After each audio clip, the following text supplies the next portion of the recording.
Alina is secretly a high-ranking adventurer, but prefers to live a quiet life as a guild receptionist. One day, while working, a man named Guns, one of the elite adventurers, shows up and takes on one of the most challenging quests. It is to defeat a Hellflame dragon. This surprises everyone, as no one has managed to clear the quest yet. Alina, however, feels more annoyed than impressed that the quest is still not cleared. That night, due to the same quest, Alina is forced to work overtime. This is because the Hellflame dragon, having never been defeated, continues to attract monsters, which in turn draws adventurers rushing to take on quests. Alina is extremely frustrated, since all she wants is to go home and enjoy her evening. As she works, she suddenly reaches her breaking point and decides to take matters into her own hands. Elsewhere, in the Belfra underground ruins, Guns and his party struggle desperately against the dragon. None of their abilities have any effect on it at all. Just as they begin to lose hope and consider retreating, Alina suddenly appears, her face concealed by a hooded outfit. Furious at the dragon, she wastes no time summoning a massive hammer and slamming it down on the dragon's head,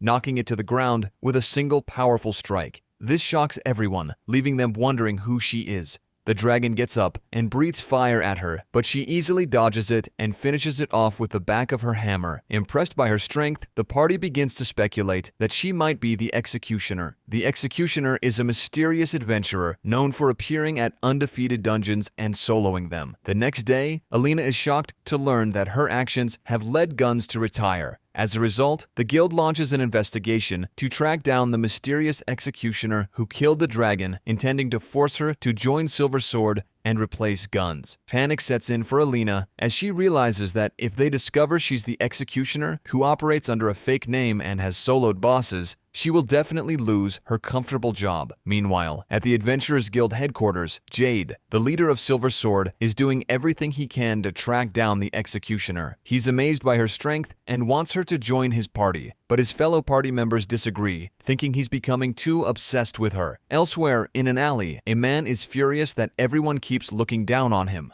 Just then, a mysterious figure approaches and asks to discuss something with him. Later, as Jade walks around town searching for the executioner, he wonders why she didn't take the relic after defeating the dragon. The relic is said to be an artifact bearing the mark of Dia, containing the skills of the ancients and capable of bestowing great strength upon its user, which is why adventurers often fight over it. He then wonders what skill she used to summon her hammer. As he thinks, he suddenly spots Alina and immediately recognizes her as the executioner. He follows her and is shocked to discover that she works as a guild receptionist, prompting him to decide to confront her about why she's hiding her true identity. Alina panics, wondering how he figured it out since her face was covered at the time. Trying to brush it off, she pretends not to know what he's talking about. However, Jade quickly shuts her down, stating that with his sharp vision and keen sense of smell, she can't hide from him. Fearing she might lose her job, Alina suggests they continue the conversation outside. Little did he know that, as soon as they were alone, Alina immediately threatened to kill him,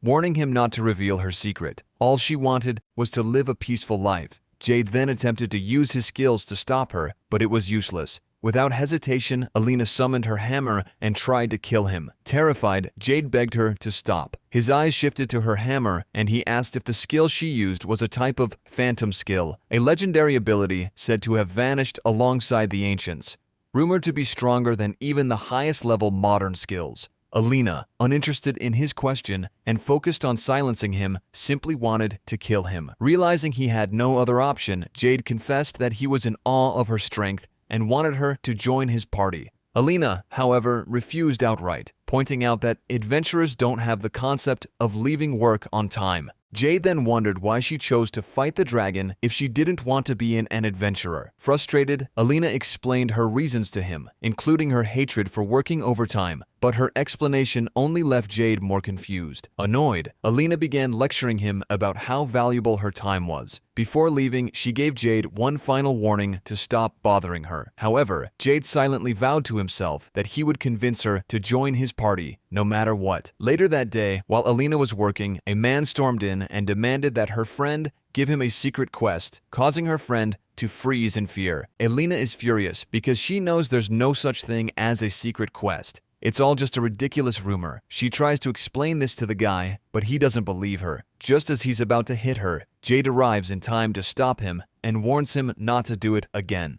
It turns out Jade knows the guy, whose name is Slay. After Slay leaves, Alina thanks Jade and asks why he's there. Looking nervous, Jade says he's just passing by and quickly leaves. The next day, Alina still can't believe that Jade discovered her secret. She then lies on her bed, not wanting to do anything, wishing she could stay like that forever. But then she remembers that without her job, she wouldn't have been able to get a loan for her house. Determined not to lose her job, she resolves to do whatever it takes to avoid getting fired. While Alina was enjoying her lunch, Jade approached her and asked her to join his party again. He then inquired about when her Dia skill first manifested. Alina, unwilling to answer, brushed him off and told him to leave her alone. 2 summers ago, when Alina had just started working as a receptionist, the town was celebrating its annual centenary festival. She had desperately wanted to attend, but a towering pile of work kept her at her desk. By the time she finally finished and rushed to the town, the festival was over. The streets were empty, littered with remnants of festivities. Overwhelmed with disappointment, Alina cried. She felt unworthy of the life she was living, trapped in endless paperwork, filling out reports about incompetent adventurers, failing to defeat bosses,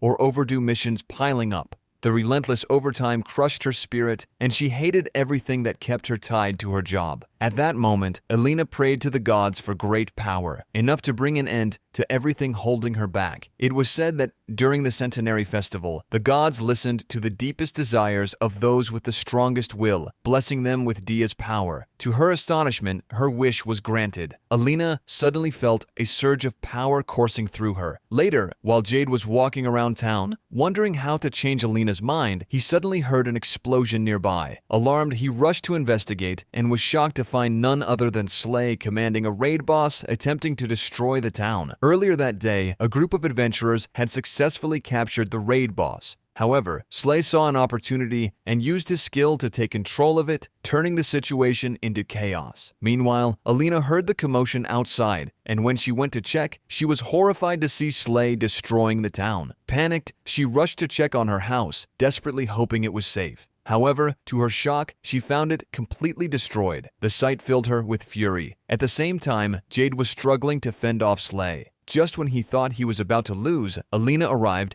and obliterated the raid boss with a single, devastating attack, leaving Slay terrified. Shortly after, the guildmaster, Glenn, arrived at the scene to assess the situation. He used his skill, Time Observer, to investigate the area. Elsewhere, Alina was devastated by the loss of her house. Trying to comfort her, Jade offered her a place to stay at his home for the night. Alina, however, glared at him in disgust and bluntly told him she would stay at an inn instead. After that, Alina returned to the Adventurers Guild to finish her work, with Jade gladly tagging along to help. To Alina's surprise, Jade turned out to be much better at her job than she was, which annoyed her to no end. Noticing her frustration and growing gloom, Jade tried to cheer her up by finding something sweet for her to eat. While checking his purse, he suddenly noticed some text inside the relic Alina had crushed the other day. Upon examining it, the message revealed a hidden quest: to defeat all the floor bosses in the Chalk Tower. Alina, uninterested in the quest, brushed it off and went back to her work, while Jade quietly decided to investigate it on his own. The next day, Alina was shocked to find herself in the news again. Just then, her friend, who believed the executioner was a man, came over and started gushing about how cool the executioner was for protecting the town. Apparently, her friend was a huge fan of the executioner. Alina didn't know how to respond,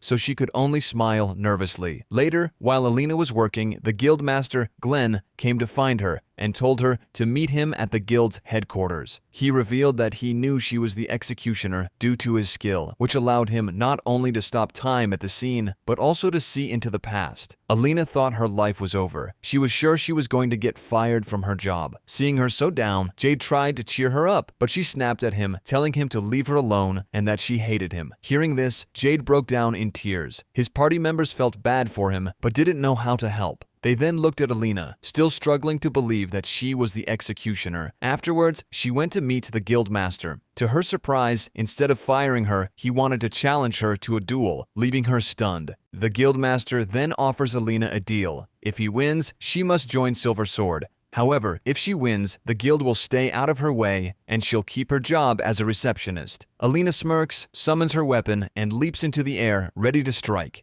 In an instant, the guildmaster activates his skill, stopping everything around him. But Alina is able to shatter through it with ease. His eyes widen in shock, as he had never expected anyone to break free. Realizing he stands no chance, he lets out a heavy sigh and concedes defeat. Later, the guildmaster explains to Alina that the reason he fought her was to understand the true nature of her skill. Skills are categorized into 3 types: Regan skills, the higher-ranking Sigurd skills, and the most powerful of all, Dia skills. After their fight, he confirms that Alina indeed possesses a Dia skill. Alina, uninterested, turns to leave, but the guildmaster stops her, revealing that they need her. Apparently, Jade's investigation into a secret quest led them to discover a new dungeon called White Tower. Hearing this, Alina's expression darkens. A new dungeon means an overwhelming surge in quests, which means overtime work for her until it's cleared. Frustrated, she glares at the guildmaster. Stunned by her reasoning, he still tries to recruit her for the dungeon expedition. But Alina refuses, reminding him of the deal they made. With no other options, the guildmaster makes an offer. If she helps, he will double the number of receptionists. This catches Alina's attention. She imagines a future where, no matter how busy things get, she'll never have to work overtime again. Grinning at the thought, she happily agrees. The next day, Alina wakes up and looks around, remembering that she spent the night at the Silver Sword Inn. Just as she's about to go back to sleep, Jade arrives to pick her up for the mission. Later that day, Alina, Jade, and his party members, Lululi the healer and Lo the rear attacker, head to the dungeon. Along the way, Jade explains that only first-class adventurers are allowed to take on this quest. He then hands Alina a relic developed by the guild specifically for Silver Sword. He explains that it's a guiding crystal shard, an item all Silver Sword members carry. If the owner is on the verge of death, the crystal will send an alert to their allies. As they venture into the dungeon, Jade tells Alina to follow his lead, since she has never fought in a party before.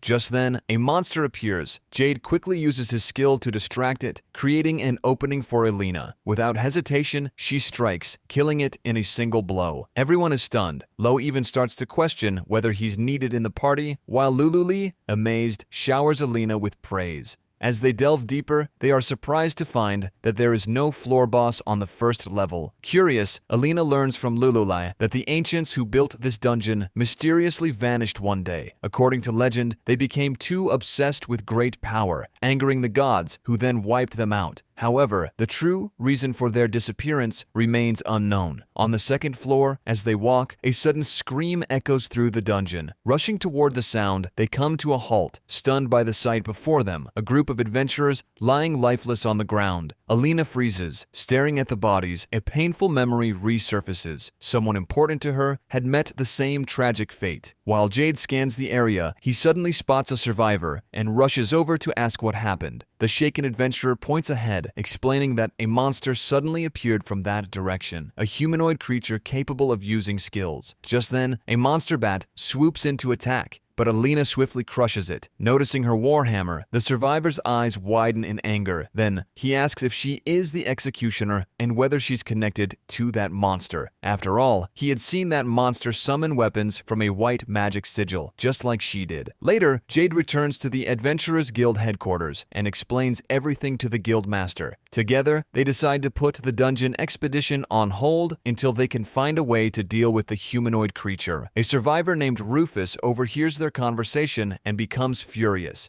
He then comes in and threatens Jade, demanding to join his party and have the executioner kicked out. He also insists that Jade take him to the dungeon. Otherwise, he will tell the townspeople that the executioner is actually a monster. Rufus then reveals his true motive, that he wants the relic hidden inside dungeon. Apparently, he heard from someone that a special relic rests in the dungeon's deepest chamber, one that can grant anyone a Dia skill. That night, Jade comes to Alina's room and tell her that he will be taking Rufus to the White Tower instead of her, and she can return to her receptionist job. This makes Alina suspicious and ask him about the promise to add more receptionists and eliminate her overtime, which Jade assure her that they will do their best to achieve that. Before leaving, he tells her that she can stay here until her house is fixed. Concerned, Alina asks if he will be okay. Jade looks at her and reassures her that he'll be fine. Even if they encounter the humanoid creature, they will escape immediately. He then promises her that they will return safely no matter what. Alina gets a bad feeling about this, recalling her past. As a child, she had always dreamed of becoming an invincible adventurer when she grew up. However, an adventurer named Shroud suggested she become a receptionist instead,